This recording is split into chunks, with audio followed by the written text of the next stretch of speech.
صلی اللہ علی محمد صلی اللہ علیہ وسلم رحمۃ اللہ وبرکاتہ۔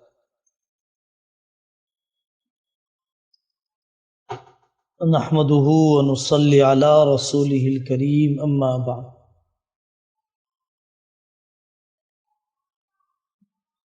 میرا خیال بھی نہیں تھا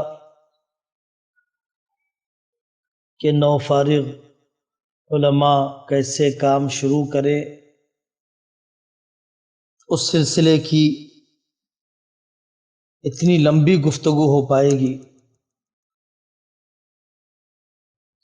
لیکن چونکہ میں بھی تقریباً آپ ہی کی عمر سے گزر رہا ہوں اور ضرور کچھ نہ کچھ دنوں میں دوستوں کے ساتھ بیٹھنا ہوتا ہی رہتا ہے، پھر احساس بڑھ جاتا ہے کہ اس پہلو پر بھی بات ہونی چاہیے، اس پہلو پر بھی بات ہونی چاہیے۔ دیکھیے، فارغ ہوتے ہی ماں باپ کی توقعات بڑھ جاتی ہیں۔ ڈاکٹر، انجینئر، عالم صاحب، مفتی صاحب، ہر ایک سے ہی تقریباً اتنا دباؤ ڈال دیا جاتا ہے جیسے یہ بچہ فارغ ہوتے ہی پیسوں کے جھاڑ سے پیسے توڑ کر لائے گا۔ بہن کی شادی رکی ہوئی تھی، فوراً کر دے گا۔ کرائے کے مکان میں تھے، ذاتی خرید دے گا۔ ٹوٹا ہوا تھا، نئی تعمیر کا انتظام کر دے گا۔ قرضے تھے، ادائیگی کا انتظام ہو جائے گا۔ اب ان توقعات کا دباؤ ایک عالم دین پر، ایک فریشر پر، ایک نو فارغ پر اتنا ہوتا ہے کہ ہر ملنے والی نوکری اس کو ان توقعات کے مقابلے میں بہت چھوٹی نظر آتی ہے۔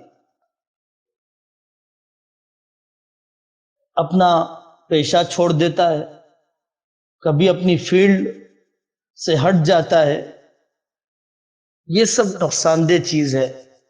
اس صورتحال کو سمجھنا چاہیے۔ ماں باپ کو بھی چاہیے کہ بچے کو اپنی تعلیم کے مطابق جو وہ کوشش کر رہا ہے اس کی قدر کرے، اور اس امکانی دنیا میں جو ہو سکتا ہو اس پر شکر گزار رہے۔ آخرت کا بننا، دنیا میں برکتوں کا ملنا، خدمت دین میں حصہ لگ جانا، یہ سب سے بڑی دولت ہے۔ ماں باپ کو یہ بات ہمیشہ مستحضر رکھنی چاہیے، اور فارغ ہونے والے لڑکوں کو بھی یہ سوچنا چاہیے، اپنے آپ کو 100 نمبری بنا کر نہ جائے۔ حضرت شاہ مولانا ابرار الحق صاحب ہردوئی رحمۃ اللہ علیہ فرماتے تھے کہ بے نمبری بن کر رہو، لیکن ہر آدمی اپنے آپ کو 100 نمبر لگا کر ہے۔ اگر اس کا اکرام 70% بھی ہوتا ہے تو کہتا ہے کہ میں تو 100 کا تھا، انہوں نے 70% اور 70 درجے کا ہی میرا اکرام کیا۔ بے نمبری بن کر رہنا۔ غلام کی قیمت تو آقا لگاتا ہے، مجھ ملازم کی قیمت تو میرے اونر، میرے مالک، میرے ناظم لگائیں گے۔ اور پھر کام کر کے دل جیتا جاتا ہے، ضرورت بن کے بتایا جاتا ہے، انفع اور اصلح بن کے جتلایا جا سکتا ہے، لیکن پہلے ہی دن مطالبات کی فہرست، پہلے ہی دن معیاری تنخواہ کی درخواست، کام کر کے بتلائے تو ہو سکتا ہے طلبہ بڑھیں گے، فیس کی وصولی میں آسانی ہوگی، ناظم صاحب کا دل آمدہ ہو جائے گا، کام ہوگا تو غیبی مدد متوجہ ہو جائے گی۔ اس کی فکر کم ہوتی ہے۔ حضرت شاہ ابرار الاقصی ہردوئی رحمۃ اللہ علیہ فرماتے تھے اصول اور اخلاص سے کام ہو اور بندہ مقروض ہو جائے مدرسے میں ہو نہیں سکتا ہے۔ اصول اور اخلاص سے کام ہو اور ادارہ مقروض ہو جائے، ذمہ دار مقروض ہو جائے، ہو نہیں سکتا ہے۔ ایک مرتبہ ہردوئی میں تنخواہ دینے کے لیے پیسے نہیں تھے۔ حضرت نے سارے اساتذہ کے پاس ایک ایک رکوع ریکارڈ کرنے کے لیے بھیجا کہ جائیے اساتذہ کا قرآن ریکارڈ کر کے لائیے۔ ریکارڈ کر کے لایا گیا۔ حضرت نے ایک ایک کا رکوع سنا اور اس کے اندر کے تجویدی اغلاط بتلائے۔ تو اتنی ہی دیر میں ایک بڑے رئیس آئے اور آ کر ایک بڑی رقم پیش کی اور یہ کہا کہ حضرت یہ رقم آپ مدرسے میں استعمال فرما لیں۔ حضرت ہردوئی رحمۃ اللہ علیہ نے فرمایا ہاں بھائی، تبھی تو ہم سوچ رہے تھے کہ کام اصول اور اخلاص سے ہو اور اللہ مقروض کر دے، کیسے ہو سکتا ہے؟ ہم پڑھانے والوں میں تجویدی اعتبار سے قرآن اور نورانی قاعدہ کے پڑھانے کے اعتبار سے واقعی یہ کمزوریاں آ چکی تھیں۔ ان کمزوریوں کی اصلاح کی کوشش ہم نے شروع کر دی، اللہ تعالیٰ نے تنخواہوں کا انتظام کر دیا۔ بعض مرتبہ جو طلبہ خوشحال گھرانے کے ہوتے ہیں ان کے ماں باپ یا وہ لوگ یہ چاہتے ہیں کہ ہم بغیر تنخواہ کے خدمت کریں گے، بہت اچھا جذبہ ہے۔ اس زمانے میں جیسا کہ حضرت امام مالک رحمۃ اللہ علیہ فرماتے ہیں کہ تنخواہ لے کر بھی آدمی صحیح پڑھا دے تو بہت بڑی بات ہے۔ تنخواہ کا اخلاص سے کوئی تعلق نہیں ہے۔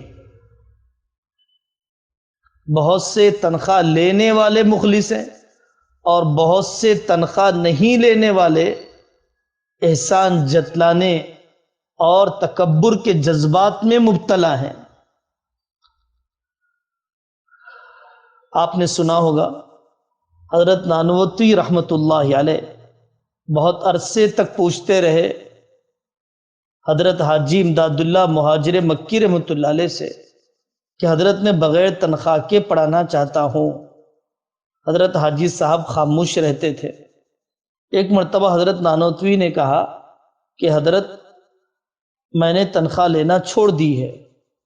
تو حضرت حاجی امداد اللہ مہاجر مکی رحمۃ اللہ نے فرمایا کہ بھائی سوال تردد کی علامت ہے اور تردد عدم تکمیل توکل کی علامت ہے، اس لیے جب تک آپ پوچھتے رہے میں نے یہی کہا کہ تنخواہ لے کر ہی پڑھائیں یا خاموشی اختیار کر لی، لیکن جب آپ کا تردد ختم ہو گیا، آپ کا توکل مکمل ہو گیا اور آپ نے از خود ہی تنخواہ چھوڑ دی ہے تو پھر ٹھیک ہے کہ آپ استقامت اور عزیمت کے ساتھ چل پائیں گے۔ جیسا کہ میں نے عرض کیا کہ تنخواہ اخلاص کے خلاف نہیں ہے۔ آپ جانتے ہیں حضرت شیخ الحدیث مولانا زکریا صاحب رحمۃ اللہ علیہ پر جب زیادہ فتوحات ہو گئیں تو زندگی بھر انہوں نے جتنی تنخواہ لی انہوں نے مظاہر العلوم کو واپس کر دیا۔ ہمارے استاذ حضرت شیخ الحدیث مولانا سعید صاحب پالنپوری رحمۃ اللہ علیہ نے بھی اسی طریقے سے کارروائی کی۔ حضرت ابوبکر صدیق رضی اللہ عنہ نے جو سامان بیت المال کا لے لیا تھا وہ سامان واپس کر دیا۔ زندگی بھر جو تنخواہ لیتے رہے، فلانی زمین بیچ کر بیت المال میں اس کی قیمت جمع کر دی جائے تاکہ لی ہوئی تنخواہ کا وہ بدل بن جائے۔ کوشش کی ہے اپنا دامن جھاڑنے کی اور کوشش کی ہے اپنی محنت کا بھی ظاہری بہت معمولی معاوضہ جو لیا جاتا تھا استعداد پیدا ہونے پر واپس کرنے کی کوشش کی ہے، کرنا چاہیے، لیکن ہم تنخواہ لے کر بھی اس دور فتن میں اصول و ضوابط کے ساتھ پڑھا دیں بہت بڑی بات ہے۔ قدم پھسل جاتے ہیں، اخراجات کا بوجھ اٹھایا نہیں جاتا ہے، بھائیوں کے درمیان غیرت باقی نہیں رہتی ہے، گھر کی دوسری بہویں ہماری بیویوں کو چھوٹی نگاہوں سے دیکھنے لگ جاتی ہیں، کبھی ماں باپ بھی ہماری اولاد کے ساتھ سوتیلا سلوک کرنے لگ جاتے ہیں جب ہم دوسرے بھائی کے جتنا گھر کے اخراجات میں حصہ نہیں لیتے ہیں۔ اور اگر ہمارا چولہا الگ ہو تب بھی ضروری نہیں ہے کہ ہماری بیوی اور ہمارے بچے عزیمت اور قربانی کے اس سطح پر چل سکیں جس عزیمت اور قربانی کی سطح پر ہم چل رہے ہیں۔ بہت سی مرتبہ خوشحال گھرانے کے علماء، میں تنخواہ نہیں لیتا ہوں اسی لیے کمیٹی مجھے نہ ٹوکے، میں آپ سے تنخواہ کوڑی کی نہیں لیتا ہوں، آپ سے زیادہ اچھے گھرانے سے تعلق رکھتا ہوں اس لیے میں آپ کے مدرسے کے انتظامیہ کے اصول کی رعایت نہیں کروں گا، یہ اس کو استغنا سمجھ رہے ہوتے ہیں، حالانکہ یہ تکبر ہوتا ہے۔ یہ اس کو استغنا سمجھ رہے ہوتے ہیں جبکہ یہ حقیقت میں حماقت ہوتی ہے۔ یہ بڑے پن چھوٹے پن کی بات نہیں ہے، یہ تقسیم کار کا طریقہ ہوتا ہے۔ ذمہ داریاں بانٹی گئی، ایک آدمی ناظم بن گیا، ایک آدمی ملازم بن گیا، ناظم بھی پابند ہوتا ہے، ملازم بھی پابند ہوتا ہے، اور ہر آدمی کو چاہیے کہ اپنی دی گئی ذمہ داری کے سلسلے میں فکر مند رہیں۔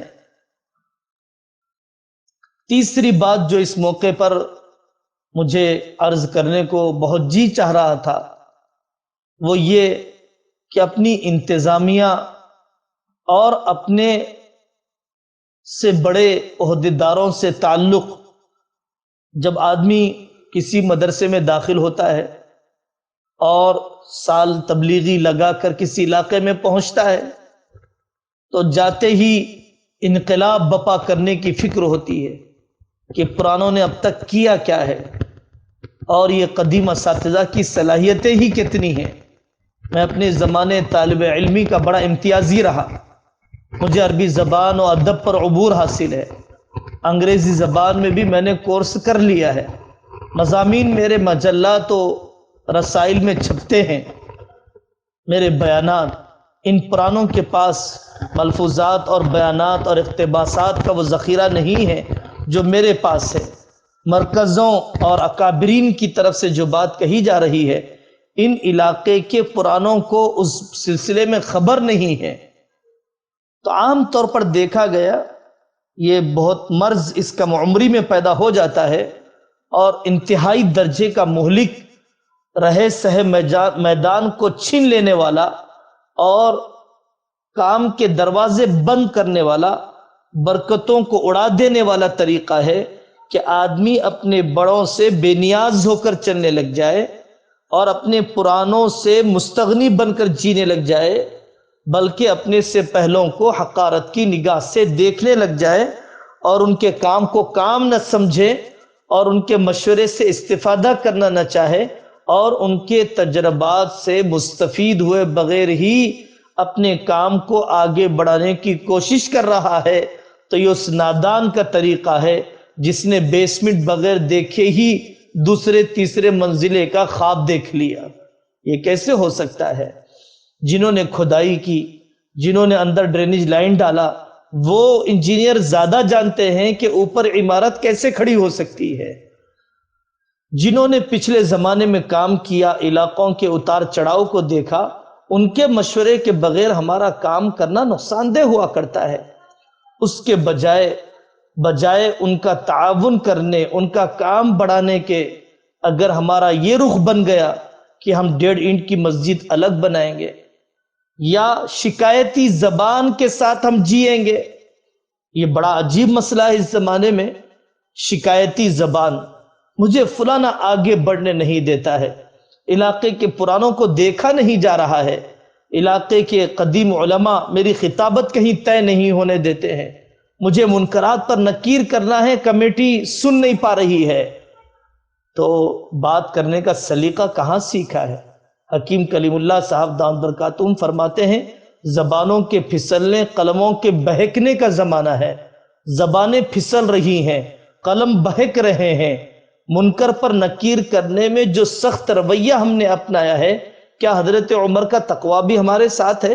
حضرت عمر کے تقوی کو ہم نہیں جانتے ہیں، حضرت عمر کی سختی ہم کرنا چاہتے ہیں، تو حضرت عمر کے تقوی کے بغیر حضرت عمر کی سختی یہ لوگوں کے لیے قابل قبول نہیں ہو سکتی ہے۔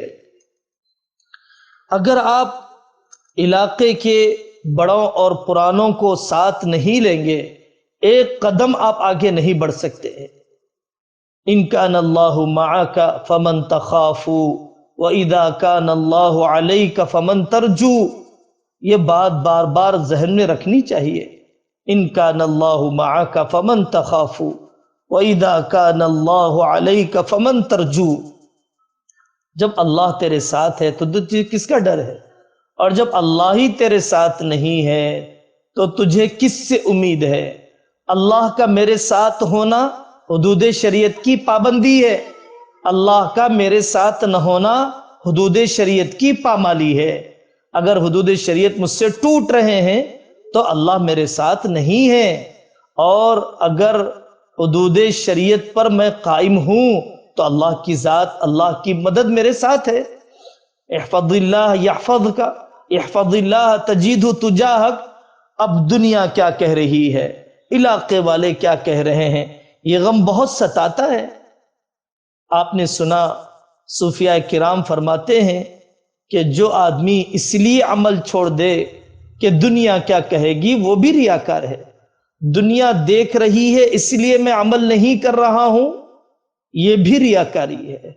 دنیا دیکھے تب بھی مجھے عمل کرنا ہے، دنیا نہ دیکھے تب بھی مجھے عمل کرنا ہے، آہ آہ کرے تب بھی، اور واہ واہ کرے تب بھی، تو تو کرے تب بھی، اور ہمت افزائی کرے تب بھی مجھے اپنا کام کرتے رہنا ہے۔ مخلص نہیں ہوتا ہے، مخلص کا تو ہر حال میں فائدہ ہی ہے۔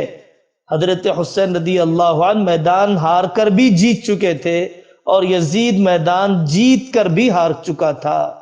مخلص کی کوئی آہ، مخلص کا کوئی قدم، مخلص کا کوئی الف با تا سا پڑھانا ضائع نہیں ہوتا ہے۔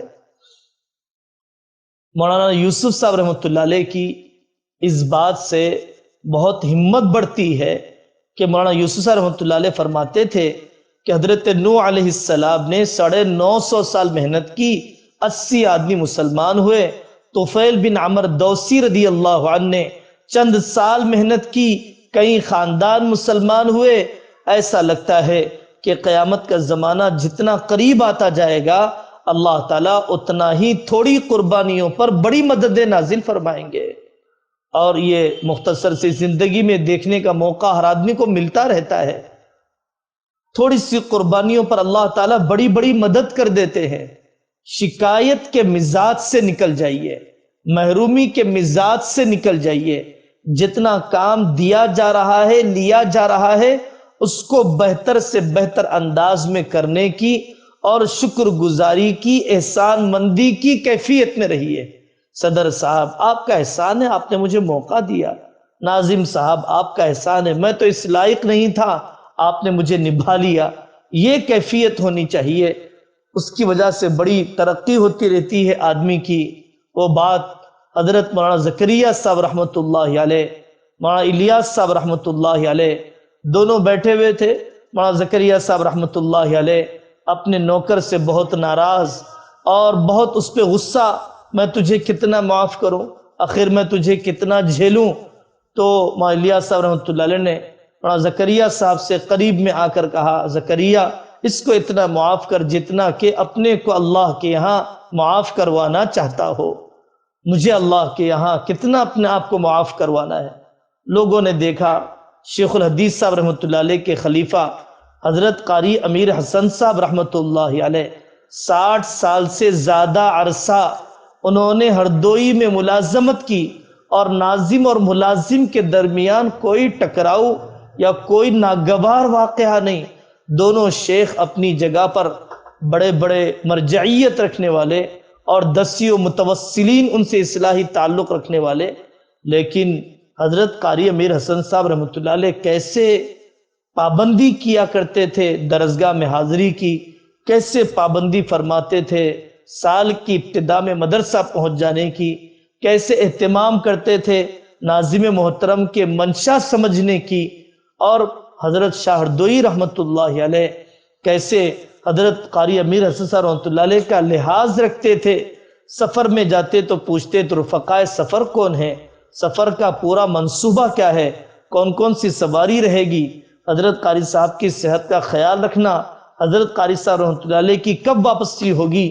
یہ ناظم اور ملازم کا تعلق بہت مثالی اور اعلیٰ درجے کی کرامت رہا ہے ہمارے حلقے میں۔ ان کی زندگیوں کا پڑھنا ہمارے لیے بہت مثالی ہو سکتا ہے۔ اللہ تعالی خدمت دین پر آخری سانس تک جمنے کے لیے قبول فرمائے۔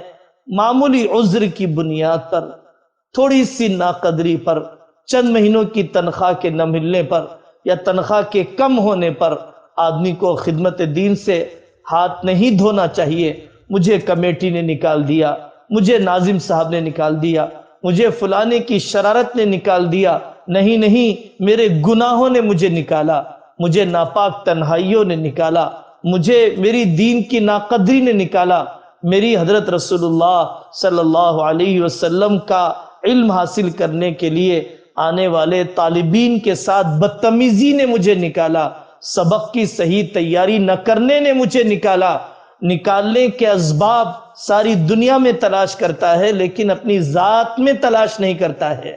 یاد رکھیے، آدمی کی ترقی شروع ہی نہیں ہوگی جب اس کے اندر اس کو اپنے عیب نظر نہ آئے۔ وآخر دعوانا ان الحمدللہ رب العالمین۔